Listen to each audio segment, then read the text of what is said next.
Ada kalanya Tuhan melakukan hal-hal yang luar biasa.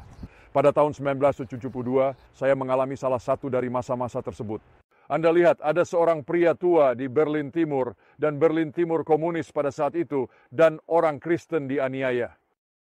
Dan orang tua ini berkata kepadaku, dia berkata, tahun depan akan ada 100.000 pemuda komunis yang berkumpul untuk dilatih mencapai dunia untuk ateisme dan komunisme.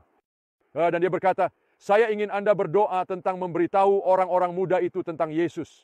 Saya menatapnya berkata, Pak, itu mustahil. Dia berkata, dengan manusia itu mustahil, tapi dengan Tuhan semua hal mungkin. Dia berkata, kamu berdoa. Jadi saya kembali ke rumah saya di Amerika Serikat dan dua teman saya, dan saya mulai berdoa tentang apakah ini adalah kehendak Tuhan. Ya, dan Tuhan berbicara ke hati kami. Fred Bishop dan saya bertemu, pergi ke motel, menyewa kamar, dan menghabiskan hari dengan doa dan puasa. Dan saya tak akan pernah lupa, Tuhan berbicara ke hati kami dari pasal 58 Yesaya.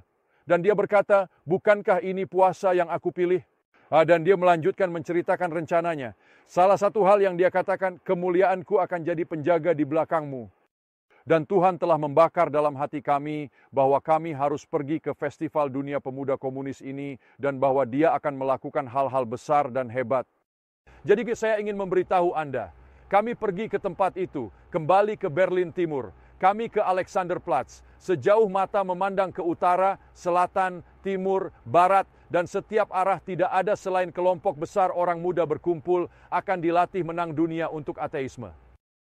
Saat berjalan di tempat itu kami berdoa, ya Tuhan bukakan pintu. Orang muda mendekat, minta tanda tangan, dan kami tulis Injil di syal mereka. Dan kami mulai berbagi Injil Yesus Kristus dengan mereka. Dan saya ingin memberitahu Anda apa? Kami melihat kemuliaan dari Tuhan sebagai penjaga di belakang kita. Kami bimbing 200 pemuda ateis garis keras dalam iman kepada Kristus di minggu berikut. Faktanya, awal layanan kami di Eropa Timur secara harfiah merambah seluruh dunia, itu adalah titik balik. Kami mulai bepergian mengikuti pemuda-pemuda itu, menemukan hampir semua tetap berkomitmen pada Yesus Kristus. Dan saya katakan kepada Anda, malam terakhir Festival Dunia Pemuda Komunis di Berlin Timur, kami mengadakan pawai Yesus tepat melalui Alexanderplatz. Dan kemuliaan Tuhan adalah menjadi penjaga di belakang kami. Saya belajar sesuatu dari pria tua itu. Saya belajar sesuatu dari pria itu yang berkata, kamu berdoa. Dengan manusia itu mungkin mustahil, tetapi dengan Tuhan segala sesuatu mungkin. Kamu berdoa, saya pun berdoa, dan Tuhan bekerja. Apakah ini bukanlah puasa yang dia pilih? Dia akan menunjukkan kemuliaannya.